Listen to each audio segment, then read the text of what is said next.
It's time now for a little latest in local news. In the news, law enforcement continues to investigate that robbery at Prime South Bank ATM machine as suspects stole the Wayne County truck, used it, hooked up cables, ripped the machine open, hoping to take the money, but their plan simply didn't work. As the bank's alarm system chased them off, they had a getaway car parked close by. They left the county truck, and all this happened Friday evening at Prime South Bank here in Jesup. A few weeks ago, a similar robbery took place at the Prime South Bank in Waycross, and that was a successful robbery as the suspects got away with a large amount of cash and pulled that heist off in just 77 seconds.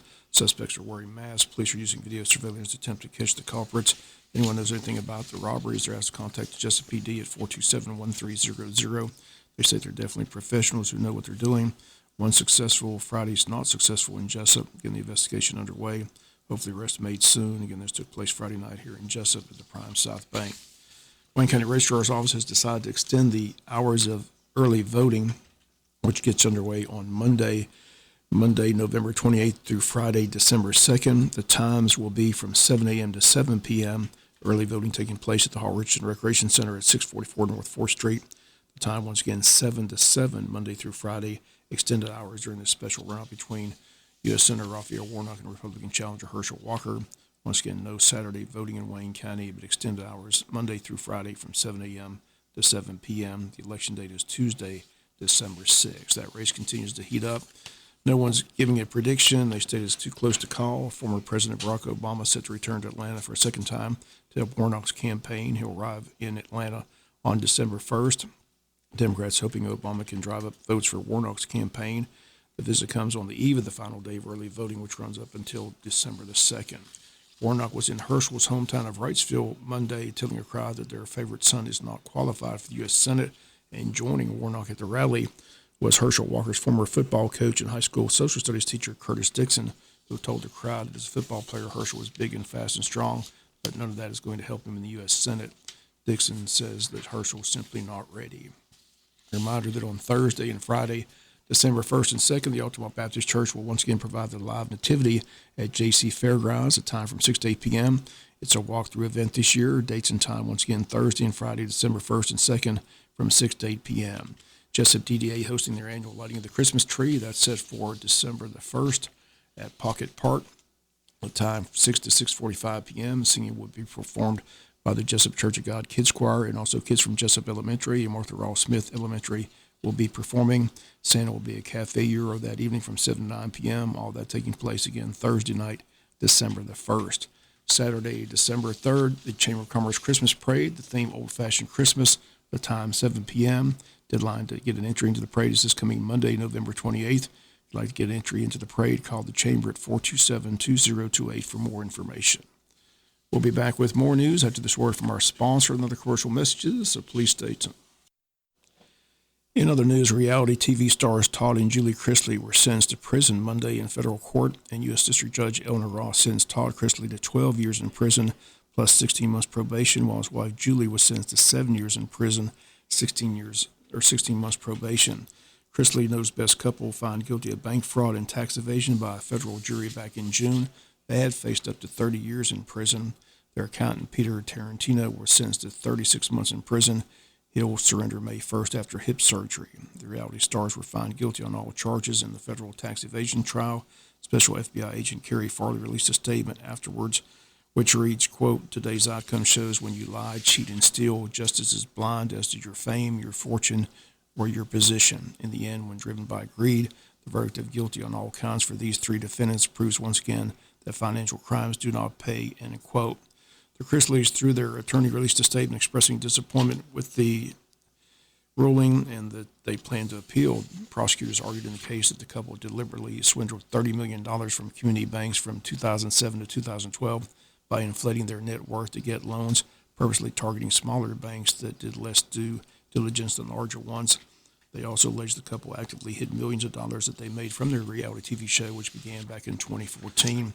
At the time, most of the alleged illegal activity, the couple lived in metro Atlanta before moving to Nashville in 2016. A Georgia mother who reported her 20-month-old son missing last month was arrested Monday and charged with his murder. 22-year-old Leanne Maurice Simon reported her son missing from their home back on October 5th. Chatham County Police launched an extensive search to find the toddler, whose story made national headlines. Mother was also charged with concealing the death and making false statements to police. Both are felonies and a misdemeanor charge of reporting a crime. She is currently in the Chatham County Jail. Police Chief Jeff Hadley says investigators believe remains found Friday at a landfill could belong to the child. Tests Monday afternoon conducted by the FBI lab in Virginia confirmed that the remains are that of a human. They state the FBI's expertise was instrumental in solving the case and locating the remains of the child. There are undisputed experts in missing child cases, and they were in Savannah from the beginning of the investigation, and their expertise and manpower and resources are unmatched. And the Savannah PD says they're tremendously grateful for the FBI's assistance. Within a week of the boy's disappearance, investigators said they believed the child was dead and that the mother was the prime suspect. They stated yesterday that no other arrests are anticipated in the case. For several weeks, investigators had searched the landfill, coming through 1.2 million pounds of trash. We'll be back with a final news note after this word from our sponsor, the commercial messages, so please stay tuned. Final note in the news, this past Sunday at Calvary Baptist Church, the annual community Thanksgiving service was held. Again, guest speakers were Reverend Pete Boyd of Calvary and Calvin Anderson of Union Church of God. Highlights the community choir. Here's one of their songs that they sung this past Sunday evening.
And that's going to do it for the latest in local news. Sports comes your way in a few minutes. Bob Morgan, have a great day.